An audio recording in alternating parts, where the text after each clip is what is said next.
Magandang umaga po sa ating lahat, mga kapatid. Yes, the Lord is good. Purihin po ang ating Panginoon sa kanyang pong kabutihan. So tayo po ay magpapatuloy sa tema, mensaheng binigay po sa atin ng ating Panginoon, More Than Conquerors in Christ. At nasa last part na po tayo ng chapter 1, Before the Creation. Natapos po natin yung dalawang part, elected and foreknown. Ngayon po, i-introduce natin yung part 3 ng chapter 1. So, ang buong aralin po na ito, More Than Conquerors, how God made us more than conquerors, the plan of God in salvation, meron po itong tatlong chapter o tatlong bahagi. Para po makita nyo saan papunta itong pinag-uusapan natin. Chapter 1, Chapter 2, and Chapter 3. Chapter 1 is the past. Chapter 2 is the present. Chapter 3 is the future. Now, when we say the past, ibig kong sabihin nito mga kapatid, ito yung ginawa ng Diyos, hindi pa nagsisimula ang sandaigdigan. Hindi ito yung past natin, yung nakaraan natin bilang tao. Hindi po. Pag sinabi natin the past, ito yung before the creation of the world. Yung part 2, pag sinabi natin the present, ito yung execution ng Panginoon dun sa kanyang pinlano o ginawa before the foundation of the world, before the creation of the world. Ibig sabihin, mga kapatid, yung present, nagsisimula yon nung lalangin ng Diyos ang sanlibutan, lalangin niya ang unang tao, hanggang sa conclusion ng sansinukob. Okay? Yun yung present. From Adam to us, to the future, hanggat hindi pa tinutulukan ng Lord ang istorya ng sanlibutan. When we say the present, this is the whole history or story of humankind. Yun ang present. And then yung future, yung part 3, ang ibig sabihin ng mga kapatid, ito yung after na ng history ng mankind. Ito na yung glory na makakamtan natin bilang mga mananampalataya. So yun yung kabuuan ng ating po na mensaheng binigay sa atin. More than conquerors is the plan of God for salvation of His elect. The past, the present, the future. Before the creation of the world, the work in progress, and the culmination or perfection of everything. Nagpapakita ito mga kapatid ng ang ating Diyos ay hindi Diyos na parang reactive lang, na nagtatrabaho siya base sa kung ano lang ang kanyang nakita, o kung ano lang ang kanyang napansin, and then mag-work siya. Alisin niyo yun sa inyong isipan. Hindi gano'n ang ating Diyos. Ang ating Diyos ay Diyos na siya ang nag-isip kung anong gusto niyang gawin at ginagawa niya kung ano ang kanyang naisipan. He is in total control and sovereign over all. Siyang magsasalita kung anong mangyayari bukas, siya rin ang gagawa ng mangyayari bukas. Iyan ang ating Diyos. Kaya kung tatanungin natin, kasi nandun pa lang tayo sa work ng Lord, sa salvation, sa plano niya, paano niya ililigtas ang tao, kung tatanungin natin ang ating mga sarili, did God already plan for the salvation of His elect before the creation of the world? Kung yun ang tanong, ang sagot ay yes. Okay? Wala pa mang nangyayari. Hindi pa man nilalalang ang sanlibutan. Mga kapatid, ang ating Diyos nasa past, nasa eternity, at pinaplano na niya ang kaligtasan ng kanyang mga hinirang na hindi pa man pinapanganak o hindi pa man created. Ang hirap paniwalaan, no? Kasi hindi yung pasok sa ating konsepto bilang mga tao. We are finite. We are limited. We are natural. Hindi tayo supernatural. Okay? Kaya yung mga misteryo na yun, mga kapatid, yung mysteries na yun, pinagkakatiwala lang ng Panginoon, binibigay, pinaparinig, pinapaunawa sa kanyang mga hinirang. That truth, mga kapatid, nakasulat yan sa Biblia. At yun ang unti-unti natin tinutuklas sa pamamagitan ng paghihintay ng guidance ng ating Panginoon. Ngayon, nandun na tayo sa pangatlong part, predestined. Ang Tagalog ng predestined, mga kapatid, ay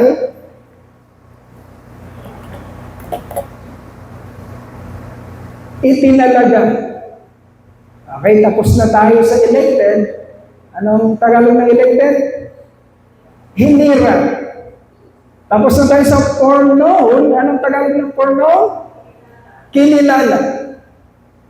Tandaan nyo, mga kapatid, nasa part 1 tayo in the past. Lahat ng ito, ng pinag-aaralan natin, ginawa ng Lord, wala pa ang sanlibutan. Hinirang ka, kinilala ka, itinalaga ka. Okay?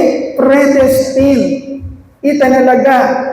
Elected, foreknown, predestined, pinili ka, chosen by God, before the foundation of the world. Bakit? Yan ang susunod. Bakit hinirang? Bakit ka kinilala? Akin ka! Akin to! Bakit? At itinalaga. Idinistino. Bakit? Saan ka idinistino? Anong gagawin mo? Yon. Mga kapatid, ang ating Diyos ay hindi mindless. Hindi siya gumagawa ng bagay na, wala lang, bakit ba? Nagustuhan ko lang eh. Nagustuhan ko lang hirangin si Tess. Nagustuhan ko lang. Bakit ba? Hindi ka ng Diyos natin. Meron siya mahusay na pagpaplano. May dahilan ang kaligtasan mo, Kuya Al.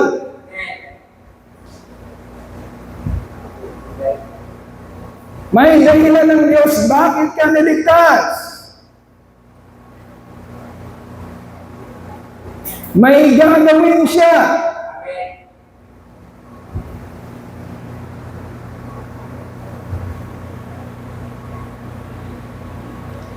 Saan kayo dinistino ng Lord? Why you are predestined. Itinalaga ka para saan? Yun ang pag-aaralan. Yun ang i-introduce ng Panginoon sa atin yan, mga kapatid. Elected, foreknown, predestined, ibig sabihin, chosen by God before the creation of the world to be like Christ. Amen. Para maging kamukha ka ng Panginoong Jesucristo. Taliwas ito sa napakababaw na mga claim. Napakababaw na mga, anong claim sa Tagalog? Claim. Akin yan, claim. Napakababaw na claim o pag-aangkin ng mga tao na ligtas ako. O ngayon, kung ligtas ka, anong ginagawa mo? Nandun ako sa cabaret. Mayroon ako ng birdo. Tumitingin ako sa mga nagsasayaw doon. Ha? Ganon ba ang ligtas? Ganon ba ang plano ng Diyos sa mga ligtas? Yun ba ang nakasulat sa Biblia? Anong nakasulat sa Biblia? You are predestined to be made like Christ. Pinalaga ka ng Diyos, iniligtas ka niya, at gagawin ka niyang kamukha ng Panginoong Yeso Kristo. Kaya naman, when you go to heaven, kung nakapila na tayo, papunta tayo sa heaven, mga kapatid, it will look like that you are really, as if you are worthy of heaven. Okay? Dahil kung nandito ka sa lupa, kapatid, inaayos ka ng Lord. Minumolde ka niya. Unti-unti ka niyang sinasakdal at pinapabanal, sanctified. Para naman, pagdating mo ng langit, you will look like, as if you are worthy of heaven. Because you are Christ-like. Kamukha ka ni Kristo. Walang makakarating sa langit. Magtapatan tayo, mga kapatid. Magtatapatan tayo. Walang makakarating sa langit na kamukha ni Lucifer. Walang makakarating sa langit na kamukha ni Lucifer. Ang ibabalik ng Lord sa langit ay yung kanyang mga hinirang, kinilala, aking sila, at itinalaga niya na maging kamukha ng Panginoong Yeso Kristo. Ibig sabihin, ito yung mga taong tinatrabaho ng Lord para gawin ang kanyang kalooban. Hindi ka sundin ang gusto mo, kundi gawin ang kanyang kalooban. Kaya sabi ng Panginoon, makikitandaan doon.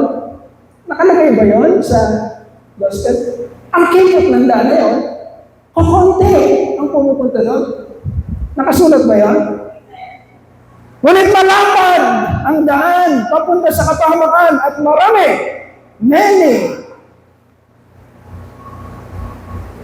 maraming pumupunta doon. Predestined. Conform to the likeness of Christ. At hindi magkakamali ang Diyos sa paghirang, pagkilala, at pagtatalaga sa iyo. Okay? Romans chapter 8, verse 28 to 29, and then chapter 8, verse 7, verse 14 to 17. Let us read.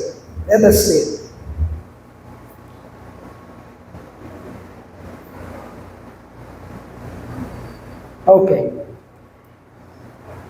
And we know that in all things, God works for the good.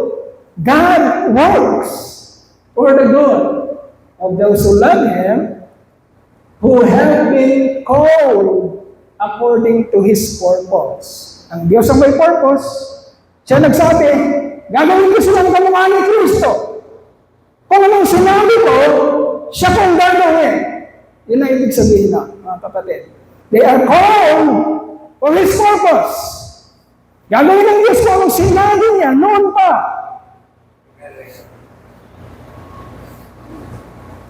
For those God foreknew, He also predestined. Ang lahat ng sinabihan niya, akin sila.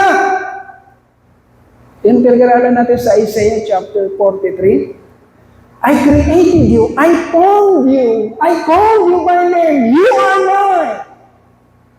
Now when you walk through the waters, I will be there. When you walk through the fire, you will not be burned. When you walk through the river, it will not sweep over you. Ibig sabihin, nandun palagi ang Lord. Inaayos ka, iniingatan ka.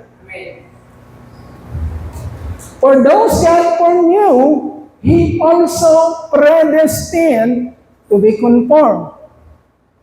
Predestined to be conformed to the image of His Son, that He might be the firstborn among many brothers and sisters. This is the plan.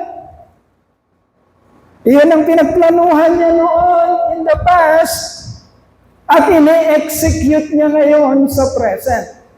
Okay? Kaya tatanggalin natin ang kababawan ng ating mga kaisipan. Ligtas na ako! Pero gagawin ko rin kung ano ang gusto kong gawin. No. Hindi yung tumutugma sa plano ng Diyos. Okay? Tatanggalin natin sa ating isipan yon. Deception yun ang kawa. Ligtas na ako. Ang pakialam ko sa inyo. Basta gagawin ko kung anong gusto kong gawin. Magpaplano ako sa kung anong gusto kong plano. No. Hindi ganun ang nakasulat. Hindi ganun ang plano ng Lord. You are predestined to conform. And that is not your work. Whose work is that? God works. Ang Diyos ang nagtatrabaho sa iyo, kaya hindi siya magkakamali. Kahit nasabihin mo na sabihin, Kristiyano ako, anak ako ng Diyos. Sinabi mo yon. Pero ano ang plano ng Diyos? Sino ba talagang tunay niyang mga anak? Sino ba talagang mga Kristiyano? Tatrabahuin niya yan. I will never leave you. I will never forsake you. Sasamahan kita hanggang sa dulo. Because Isaiah 43 says, I created you. I formed you in the womb. I will redeem you. I will call you by name. You are mine. Sa akin ka. Okay.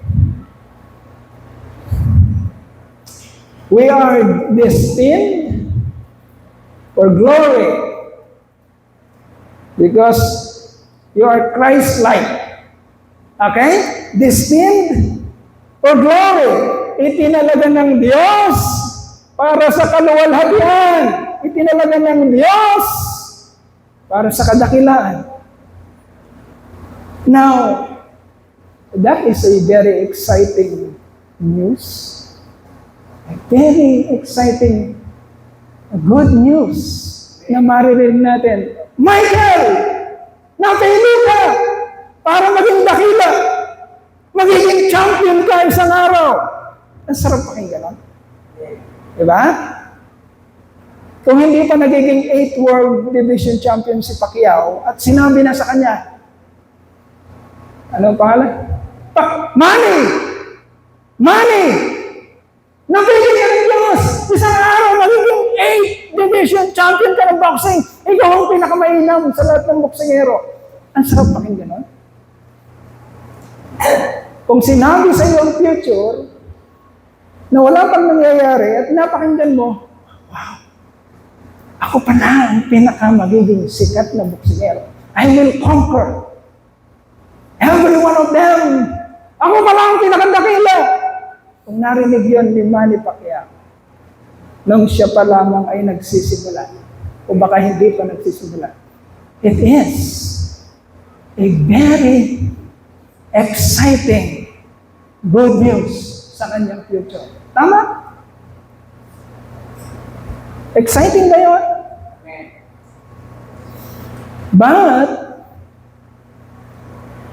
if we do not take the time to make due diligence, to do due diligence in knowing and understanding everything inside that good news, inside that package, before we agree, before we accept, before we sign for it, we may get discouraged if we are already in that process, doing the process, getting there, glory, we may not get to enjoy all the circumstances that we thought are not part of the deal. Masarap pakinggan yung Money! Sa future! Champion ka! Ang sarap pakinggan. Boy! You are predestined for glory! Sarap pakinggan.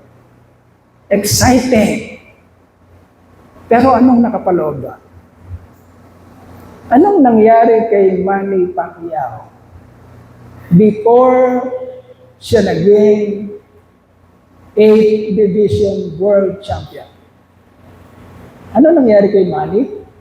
Bigla lang ba siyang tinalo sa istorya? Nung sinabi na, may 8 World Boxing Division Champion ka. Bigla lang ba, whoops! In the future, 8 World Division. Ano nangyari along the way? Ano nangyari along the way? Manny Pacquiao has to fight every battle.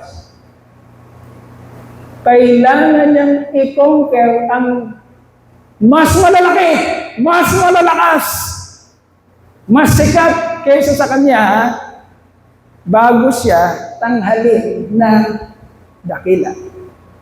Okay? Nagkakaintindihan tayo mga kapatid. Hindi nakuha ni Pacquiao ang kanyang greatness in boxing na hindi lumalaban.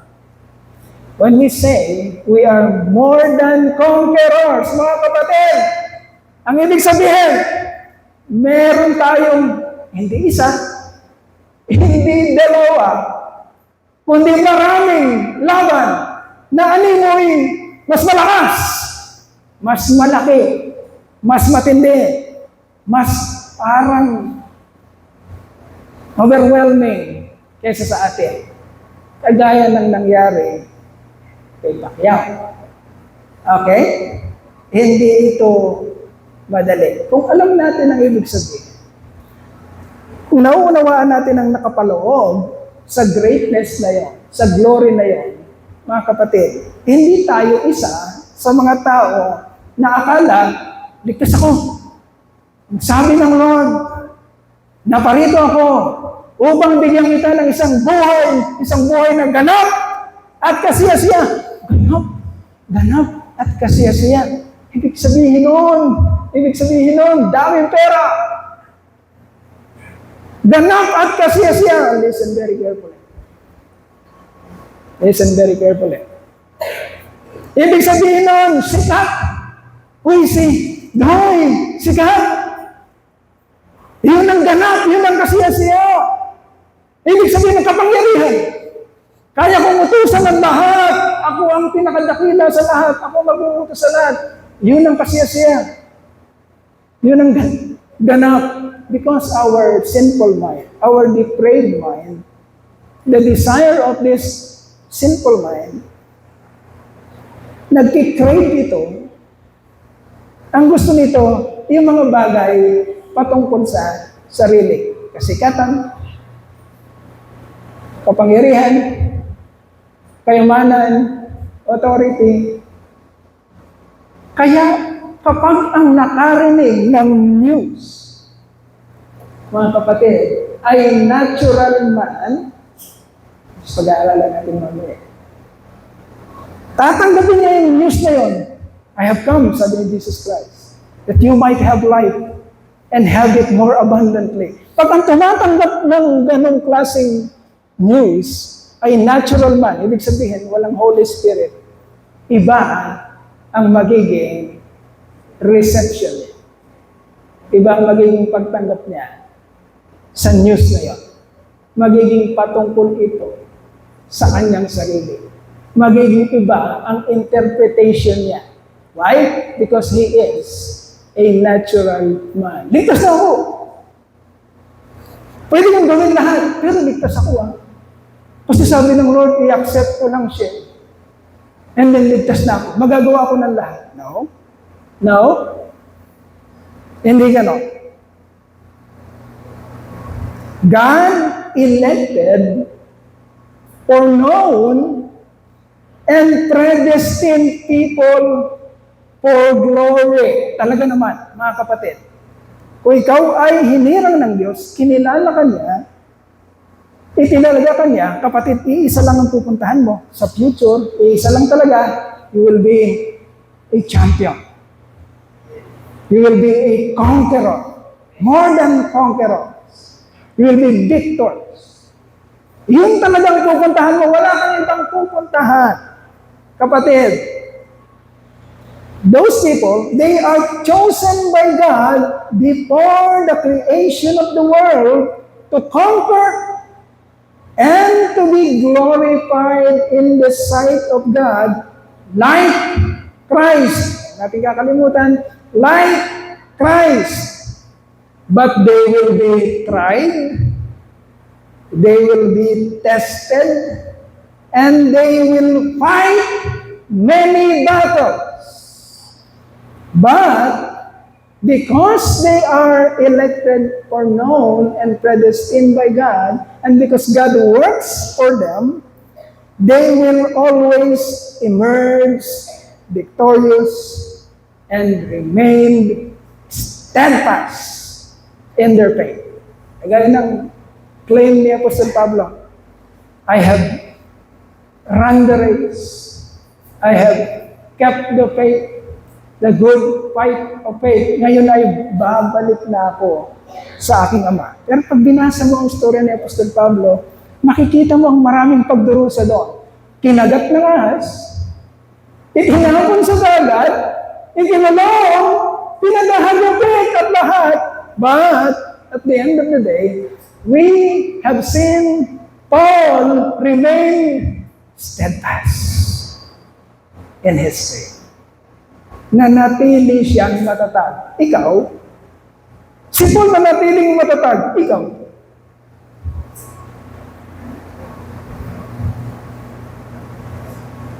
Si Paul pinukso at nanatiling matatag. Ikaw? Di ba may game na gano'n? Si Paul inihulog sa dagat, pero hindi sinisi ang Diyos. Ikaw? Si Paul pinuka ng ahas habang humahayo, pero hindi sinisi ang Diyos. Ikaw?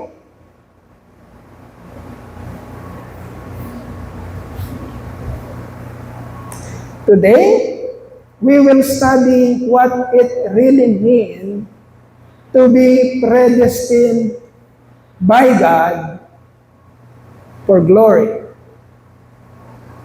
How God performs the work of conforming His elected, foreknown, and predestined people to the likeness of His Son, Jesus Christ. Muli, hayaan nating mangusap sa atin ang mga katotohanang mababasa natin sa salita ng Diyos. How God conformed, yan. How God conforms His elect to the likeness of His Son, Jesus Christ. Paano nga ba? Ang kapatid, iiwanan natin yung elementaryang mga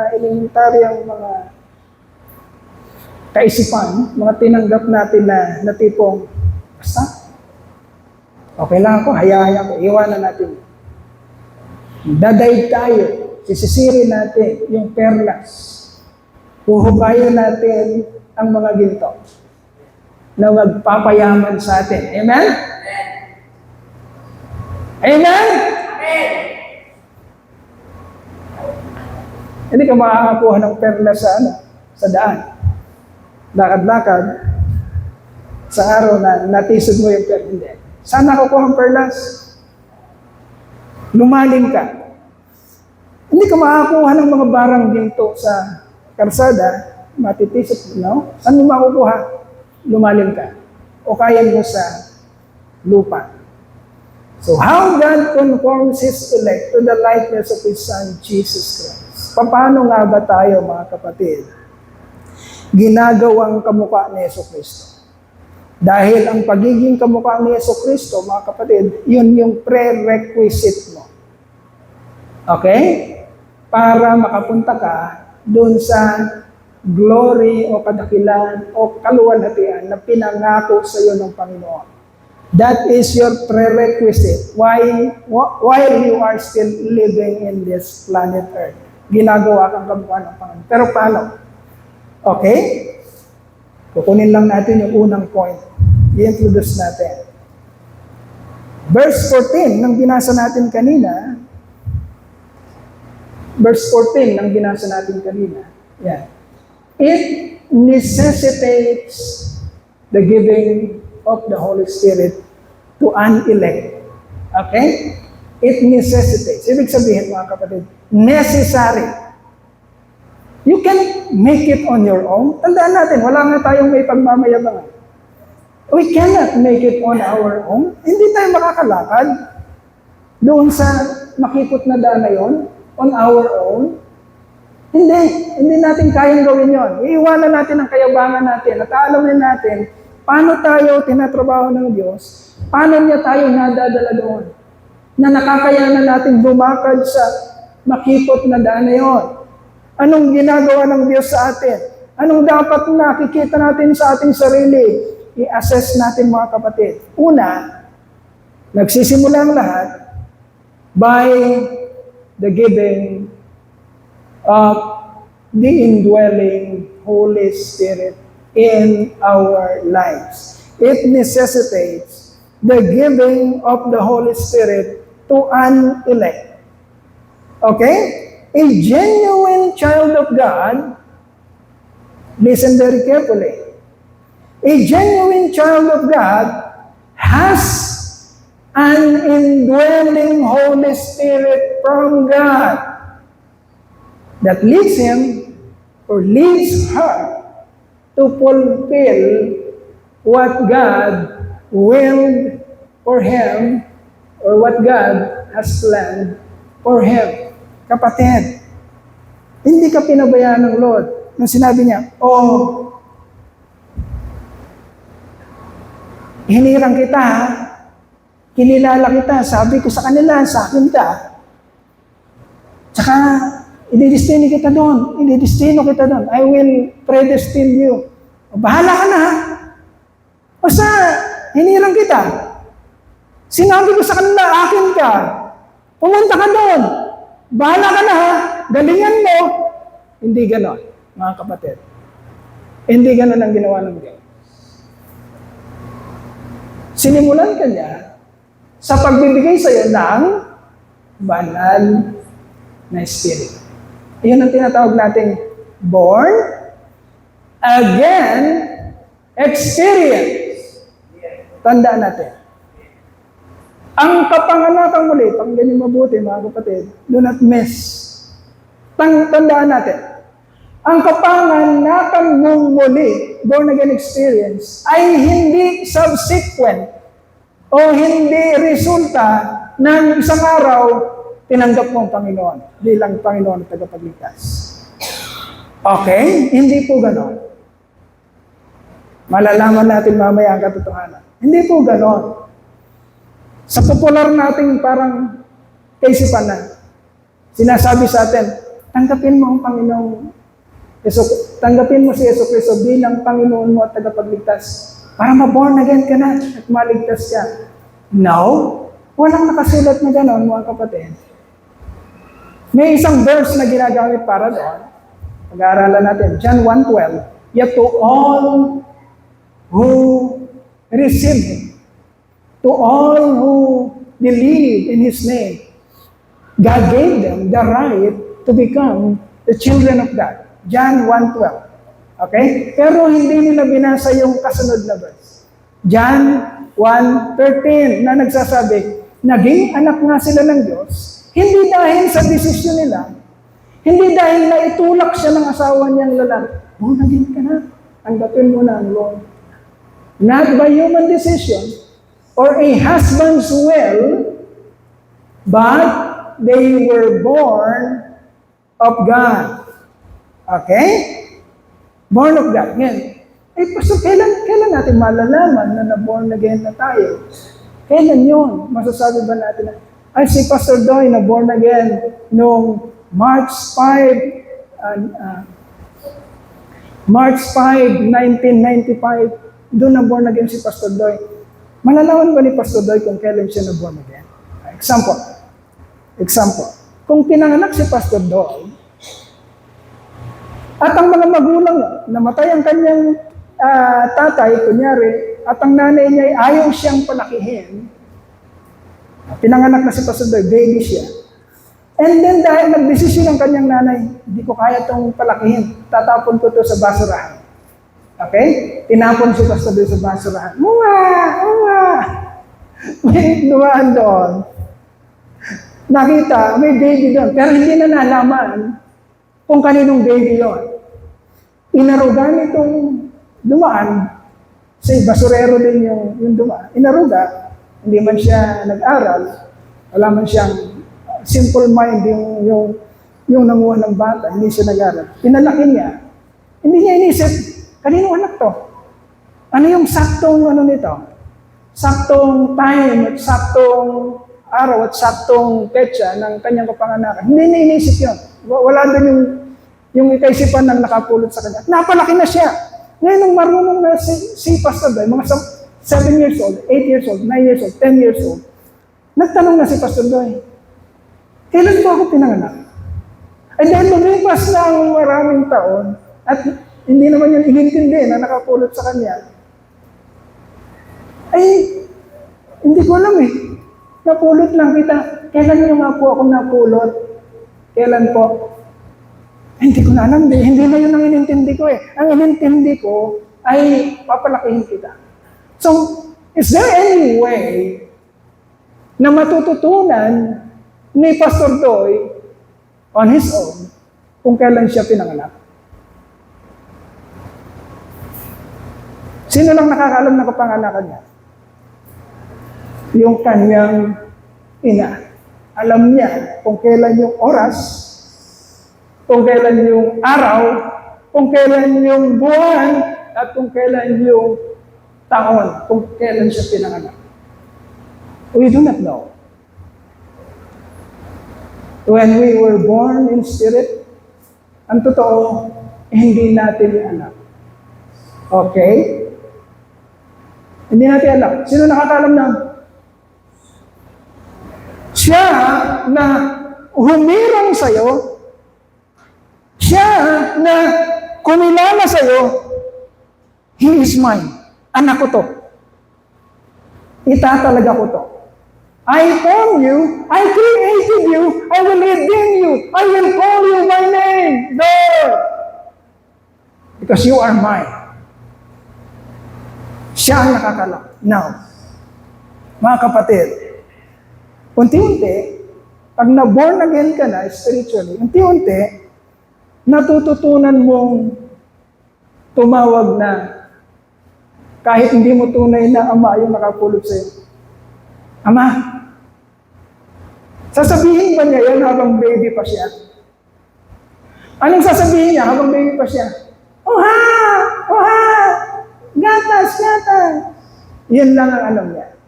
Pero habang lumalaki siya at nagkakamalay siya, tumatawag na siya, Aba, Father, Papa, Tatay. Kinikilala na niya ang kanyang ama. But it takes time. It takes time. Hindi ito agad-agad. So you do not know. Hindi mo talaga alam kailan ang panahon na na-born again ka, in spirit. Kagaya ng hindi mo alam kung kailan talaga yung time na pinanganak ka sa flesh, sa laman, sinabi lang ito ng nanay mo kasi may birth certificate ka, tsaka mo lang nalaman. Pero kung walang birth certificate at tinapon ka lang doon, hindi mo malalaman kung kailan. Okay? It necessitates the giving of the Holy Spirit to an elect. Bago ka trabahuin ng Lord, bago ka niya pasunurin sa Kanya, alam niyang hindi mo kaya, alam niyang walang mangyayari kung ikaw lang mag-isa, alam niya yun. Alam niya that you are a sinner, a depraved, you are wretched. Alam niya, nakaawa-awa ka, kahabag-habag ka, na walang mangyayari sa'yo kung ikaw mag-isa. That's why He gave you the Holy Spirit. Binigyan ka niya ng bagong kapanganakan. Born again experience. Regeneration. Okay? A genuine child of God has the indwelling Holy Spirit from God. Yun ang maglilid, yun ang magtuturo, yun ang magpapaliwanag, magpapaalala sa kanya para magampanan niya, makalakad siya sa kalooban ng amang lumalang sa kanya. A natural man, pag sinabi natin natural man, magkakaintindihan tayo na wala itong Holy Spirit. Okay? Natural man. Walang Holy Spirit. Okay? A natural man cannot obey God by himself alone. He must be generated by a force greater, higher, stronger than himself. Stronger than his own will. So he or she must receive first the Holy Spirit from God for his or her enablement to understand, to agree, to respond, and to do, to obey, to do God's plan and purposes in his life. Okay? Pakinggan niyo mabuti mga kapatid. Pakinggan niyo mabuti. So, saan nakasulat yan, Pastor Doy? Saan? Let us read 1 Corinthians chapter 2, verses 6 to 16. 1 Corinthians chapter 2, verses 6 to 16. Okay? Ito, NIV dito, mga kapatid. Kaya sabi ko sa inyo, kakaroon kayo ng, mamili kayo ng sarili niyong Bible. Kapatid, meron kasi sa, ano yung tawag diyan? Sa internet, yung mga application ng mga Biblia na medyo parang may kalituhan, naiiba-iba yung mga wordings. Ang kapatid, ito ay NIV from my old pastoral Bible. Matagal na to. Actually, this is from Pastor Kaloy. Itong Bible ni Pastor Kaloy. Binigay sa akin to ni Pastor Jonathan. Okay? Old Bible to. So, NIV. Sometimes, mababasa nyo sa app. Kaya sabi ko sa inyo, kumuha kayo ng hard copy nyo na Bible. Kasi sometimes, iniiba. Malaki ang pagkakaiba. Okay? Naiiba ang mga wordings. So, kuha kayo ng inyong mga Bible. Itong babasahin natin ay galing doon sa Old Bible. Ay, hindi ba? Middle? Saan mo kinuha to? Up? Anong ginamit ng Bible? Copy-paste nga lang pala ni Middle to. I'm sorry. Copy-paste nga lang pala ni Middle. Okay. Babasahin ko dito sa akin. Medyo sundan nyo na lang yan. Kung nagkakapareho. Copy-paste niya lang pala. Ni Middle sa internet yan. Okay. 1 Corinthians chapter 2, verses 6 to 16. It says, we do, however, speak a message of wisdom among the mature, but not the wisdom of this age, or of the rulers of this age who are coming to nothing. Hindi ba nakasulat yan? Who are coming to nothing. Ayan, verse 6, mga kapatid. Sabi diyan, ito ang pinapamanhik namin sa inyo. Ito ang pinag-aaralan natin. Ito ang ini-speak natin. Ito ang mga messages natin. Ito. A message of wisdom para sa mga mature. Because we believe, gusto nating paniwalaan mga kapatid, na tayo dito sa Truth and Life Christian Church, we are, listen very carefully, matured Christians. Hindi tayo nagtatabi, ito siguro hindi ito mature, ito siguro hindi ito mananampalataya, ito siguro papunta to sa impyerno, ito siguro papunta to sa langit. We cannot judge. Okay? Kaya, ang tingin natin lahat, pag merong mensaheng pinapanaog sa atin, ang tingin natin lahat, ng mga mature to. Kaya nitong unawahin kung ano yung mga mensahe na darating. Okay? Kaya sinasabi ni Apostol Pablo, because ang kinakausap niya, mga mananampalataya. Hindi niya kinakausap ang buong mundo, ang mananampalataya. We do, however, speak a message of wisdom among the mature, among the believers, the children of God, but not the wisdom of this age, or of the rulers of this age, who are coming to nothing. Coming to nothing means, nasaan yung allegiance mo? Ano bang pinagkakaabalahan mo? Saan mo ba ginugugulan ang isip mo? Cute na cute ka ba sa mga ginagawa ng sanlibutan ito?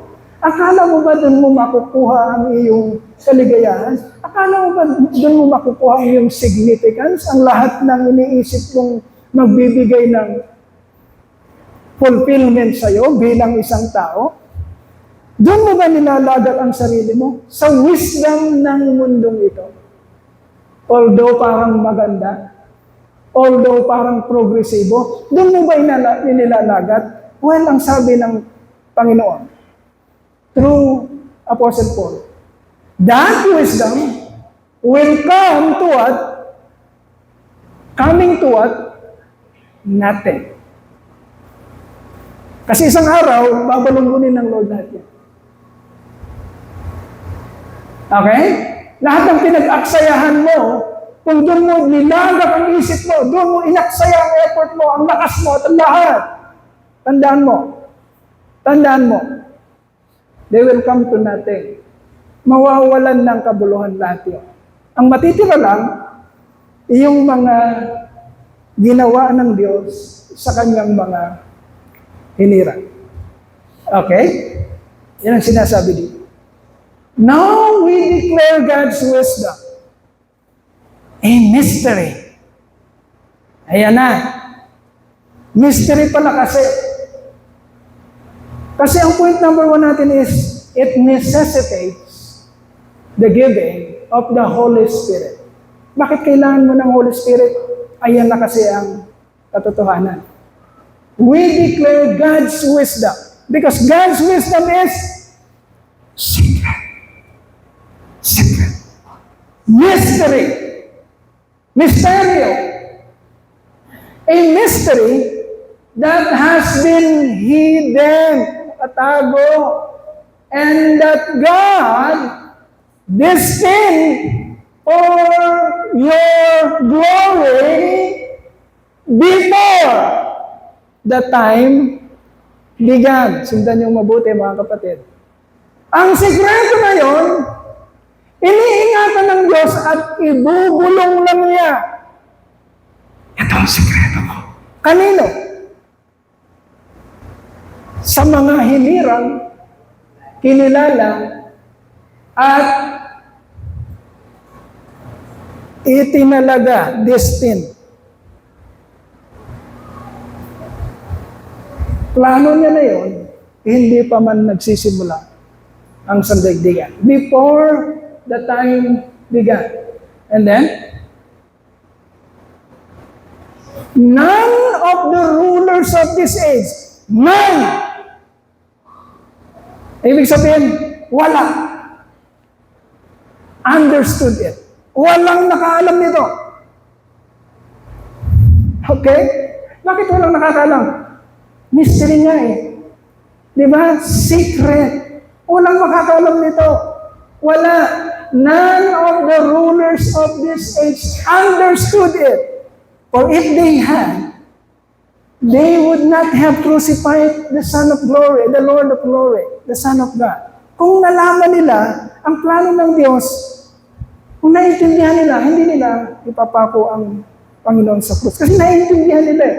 But the truth says, none of the rulers of this age understood it. Tinago ito ng Diyos sa mga mapera, makapangyarihan, pamoso, mga taong nabubuhay para sa kanilang sarili. Tinago ito ng Diyos. Kahit na silang kinikilala ng panahon, the emperors of Rome. Kahit silang pag nagsalita, hari na parang nangyayari, papatay mo yun, pugutan mo ng ulo yan, dali mo yan sa kwarto mo, sa akin lahat yan. Kahit na yun sila, pero tinago sa kanila ng Lord ang sekreto. None of the rulers of this age understood it. For if they had, they would not have crucified the Lord of glory. However, as it is written, what no eye has seen, what no ear has heard, and what no human mind had conceived. Hindi man lang naisip ng tao, hindi man lang pumasok sa isip niya. The things God has prepared for those who love Him. Prepared. Going back to what God has done, has planned before the foundation of the world. He is preparing all the things para magawa niya sa kanyang mga hinirang ang mga bagay na niloob niyang mangyari para sa kanila. Preparing for those who love Him. And then,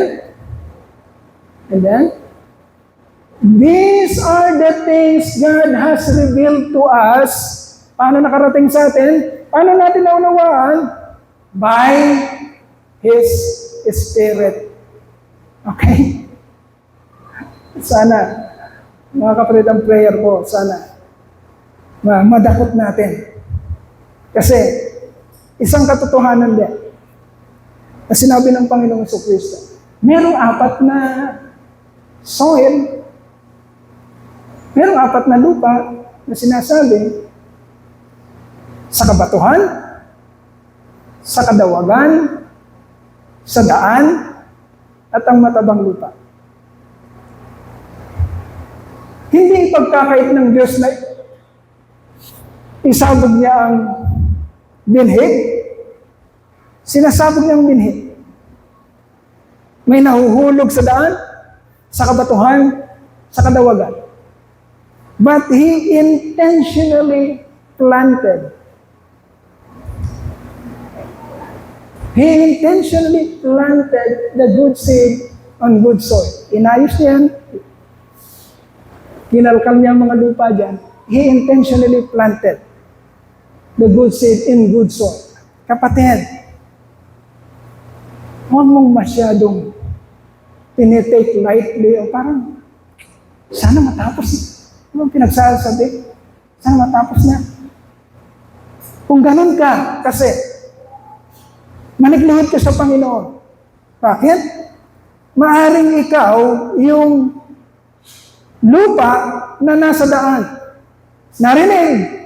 Ito na si Diablo. Tinuka ang seed.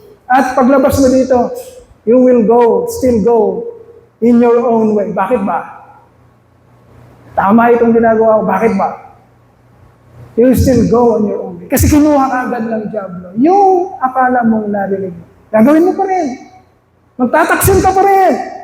Gagawin mo pa rin yung mga kabalastugang ginagawa mo.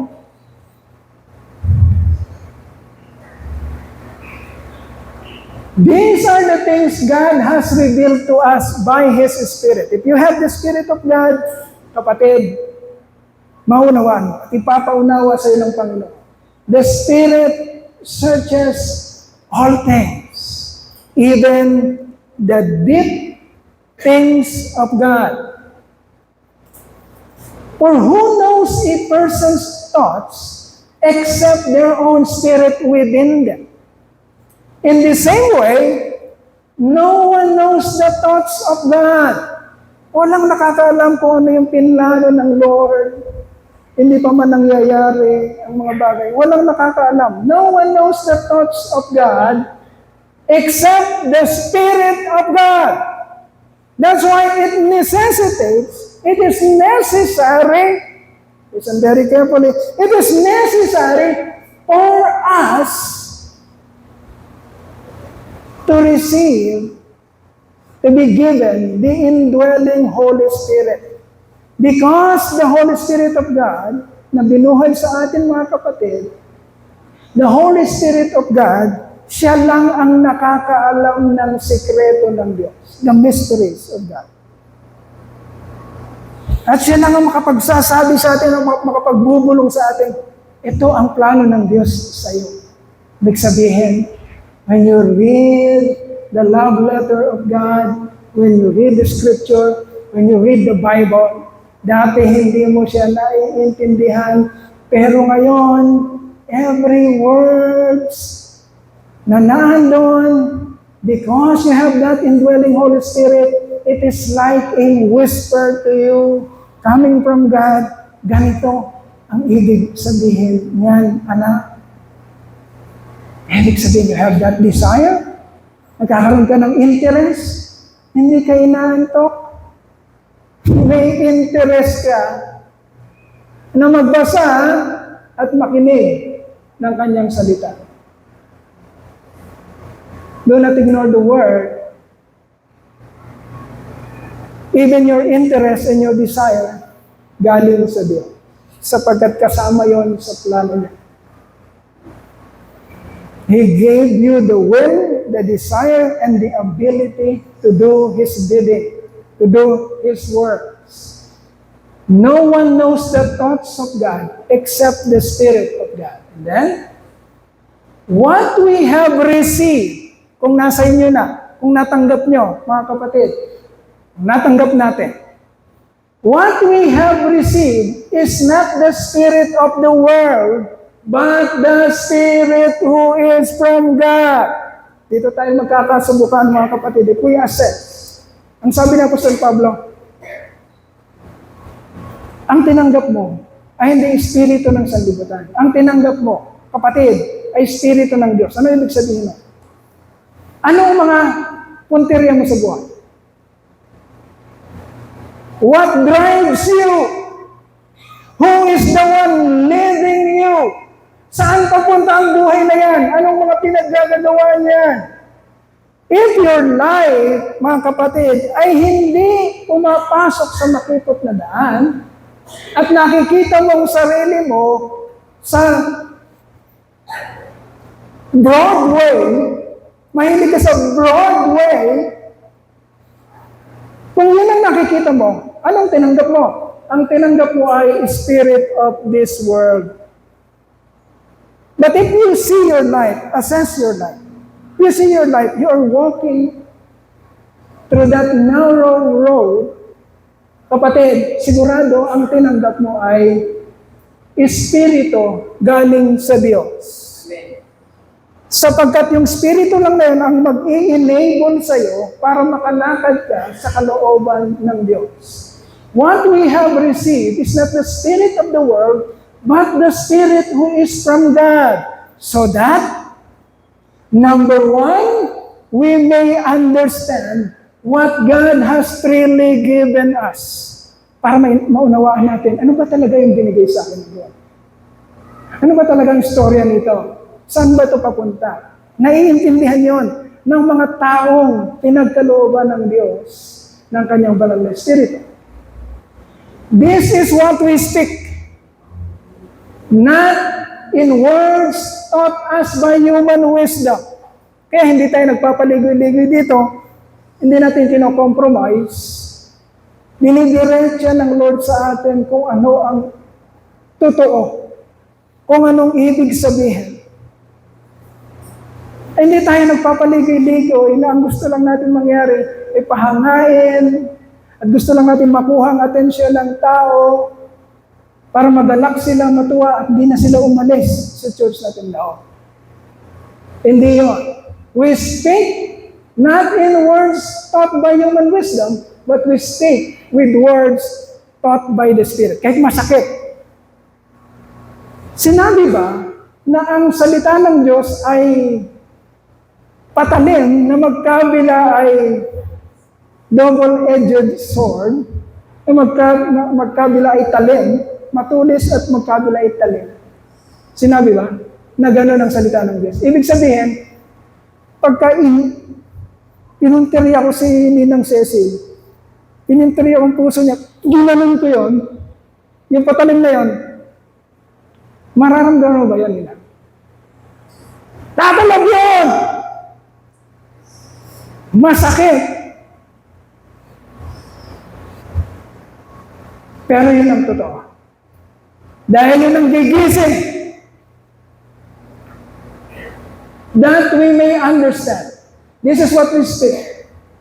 Explaining spiritual realities with spirit-taught words.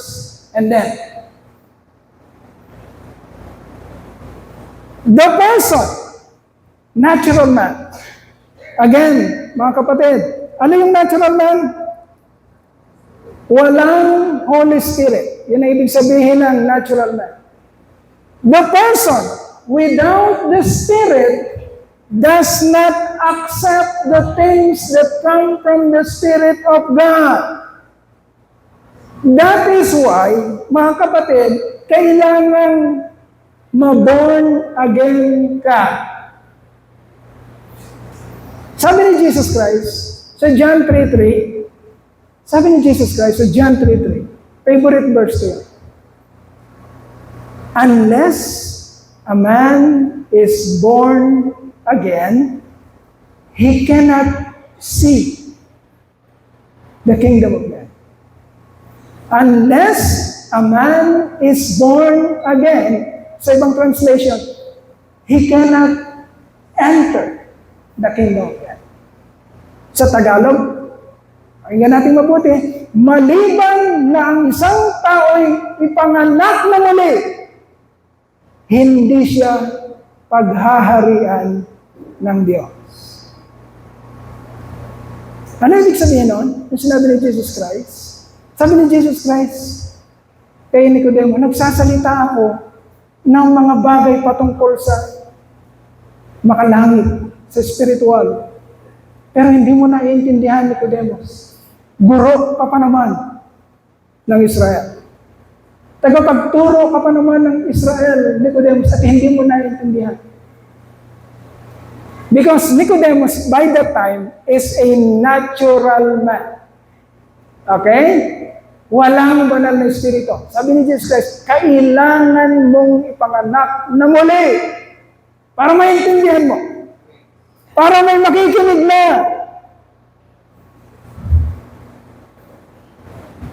Does not accept the things that come from the Spirit of God. The natural man considers them foolishness. Ano pinagsasasabi nito?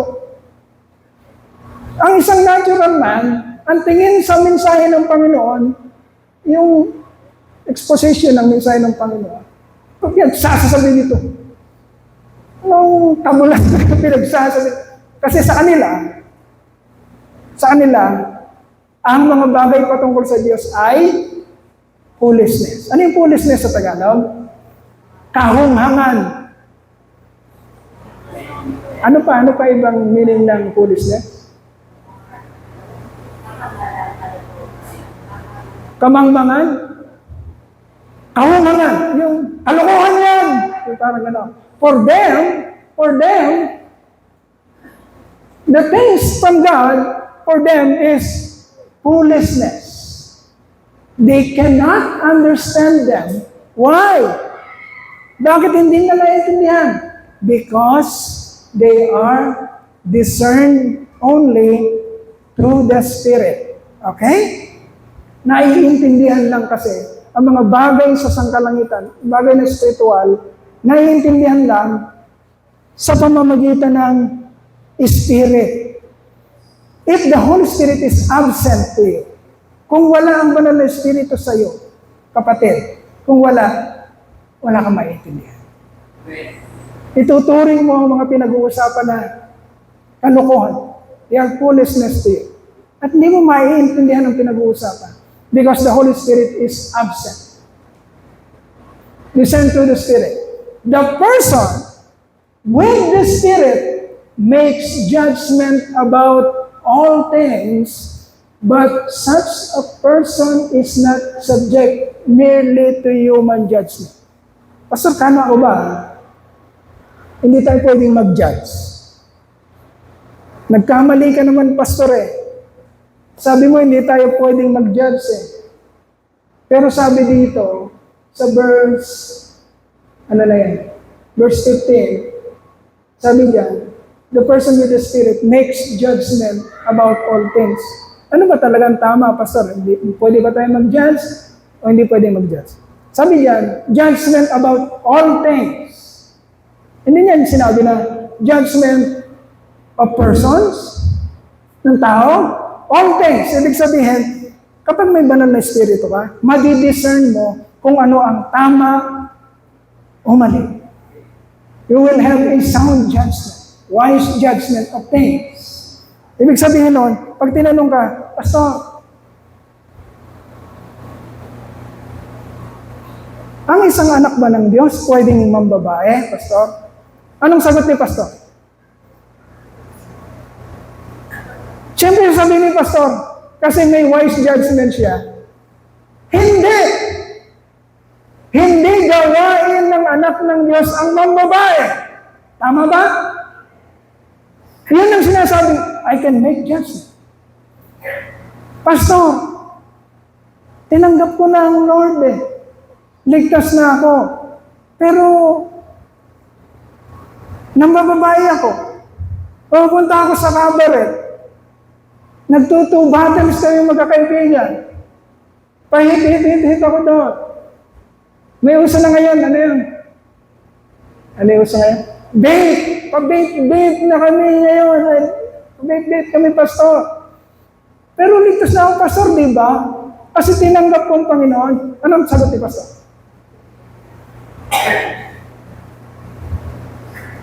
Ang sagot ni Pastor ganito. Patungkol sa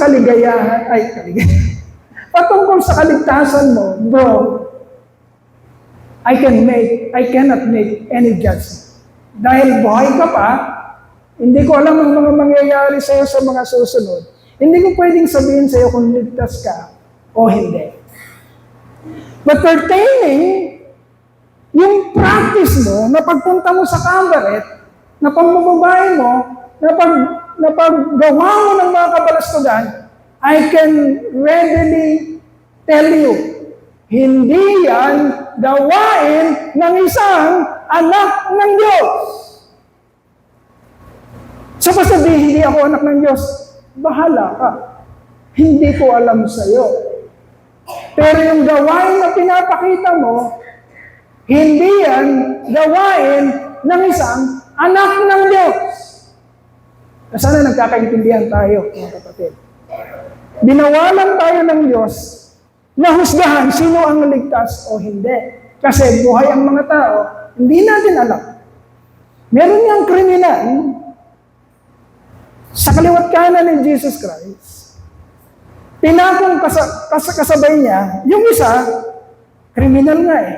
So, bago siya napako, anong mga pinaggagawa niya? Krimen. Kaya nga kriminal eh. Pero sabi ni Jesus Christ, bago mamatay yung kriminal na yun, sabi, pagsama mo po ako. Ibig sabihin, nag-agree siya. Narinig niya si Jesus Christ. Nag-agree siya. Nag-respond siya. Kinilala niya ang Panginoon. Gumawa pa ba? Nagkaroon pa ba ng pagkakataong gumawa ng mabuti yon, yung kriminal? Hindi na, nakapako na eh. Pero anong judgment ni Jesus Christ? Nung sinabi niya, ipagsama mo po ako sa paraiso. Ngayon din. Sabi ni Jesus Christ, ngayon din. Ipagsasama kita sa paraiso. Okay? Huwag kang mag-judge ng tao. Ang judgment na pinag-uusapan natin is, yung nakikita natin gawa. Pwede natin i-judge na, hindi yan gawain ng isang anak ng Diyos. You can say it in his face, in her face. Pastor, ligtas na ako eh. Pwede ko nang gawin ang mga bagay na gusto kong gawin. No, hindi yan sinabi ng banal na kasulatan. Ang sinabi ng banal na kasulatan, Hinirang ka ng Diyos, kinilala ka niya, idinestino ka niya na maging kamukha ni Yeso Kristo. Hindi maging kamukha ni Lucifer. Kamukha ng Panginoong Yeso Kristo. Anong ginawa ni Jesus Christ? Jesus Christ lived for 33 years in this life. Anong ginawa niya? Sinunod niya ang kalooban ng kanyang Ama. Therefore, kung ginawa kang kamukha ni Jesus Christ, anong gagawin mo sa buhay na ito? Susundin mo ang kalooban ng Diyos mo, lalakad ka sa makipot na daan. Okay? For who has known the mind of the Lord so as to instruct him? But we have the mind of Christ. Lumabas na yung katotohanan dito, mga kapatid. Hindi pinagkait ng Diyos ang kanyang sekreto. Hindi pinagkait ng Diyos ang kanyang misteryo. Hindi niya pinagkait ang banal na espiritu na magtuturo sa iyo. Kaya tinawag siyang teacher, counselor. Tuturuan ka niya. If you have this Holy Spirit, and it is necessary for you to have the indwelling Holy Spirit, kapatid, yun ang unang gagawin sa iyo ng Lord. Bibigay niya sa iyo ang banal na Espiritu, and you will have the mind of Christ. Alam niya that it is necessary for you to have the mind of Christ para makalakad ka sa buhay na ito, kagaya ng paglakad ng Panginoong Jesucristo. We will end with this question. Sa tingin mo, do you have the mind of Christ? Talaga nga ba, taglay mo na ang kaisipan, kagaya ng kaisipan ni Jesucristo, sapagkat nasa iyo na ang banal na Espiritu. That is the introduction of our message, Predestined. Palakpakan po natin ang ating Panginoon. Pasalamatan po natin. Hallelujah, hallelujah, hallelujah. O maraming dakila, Ama, kulang po ang aming mga salita.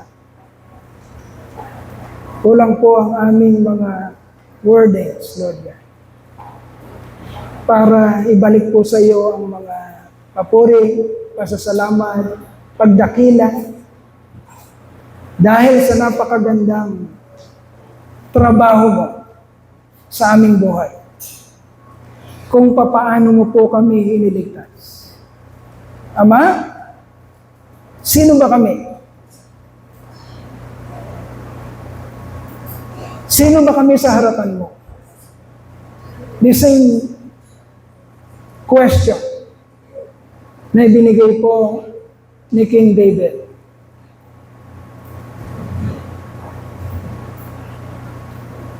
Kapag tinitignan namin ang iyong nilikha, namamangha kami. Sapagkat sino ba kami? Para pagtapunan mo ng inyo pong grasya, ng inyo pong awa, ng inyong pag-ibig. Sino ba kami? But Lord, the answer also give us a very deep gratitude, Lord God. Napakalalim na pagpapasalamat. Sapagkat wala kaming makita na kung ano man sa amin para magiging dahilan na kami hirangin mo, kilalanin mo, at italaga mo kamukha ng iyong anak na si Jesucristo. Lord, napakabuti mo po sa amin. Ang kaya naming ibalik ay ang pasasalamat. Totoong pasasalamat. Totoong pagpupuri at pagsamba. Lord, here is your church. The Truth and Life Christian Church. Ama, patuloy mong kaawaan. Patuloy mong tignan. Huwag mo pong iwanan. Huwag mo pong pabayaan. Takpan mo kami palagi ng iyong malabay na pakpak ng pag-ibig upang hindi kami maligaw. Matutunan namin ng malinaw ang pabalik sa iyong kaluwalhatian. Ama, salamat po. Patuloy ka namin tinataas, pinapupurihan, sinasamba. Sa pangalan ng iyong anak, ang aming Panginoon at tagapagligtas na si Jesucristo. Amen, amen, and amen.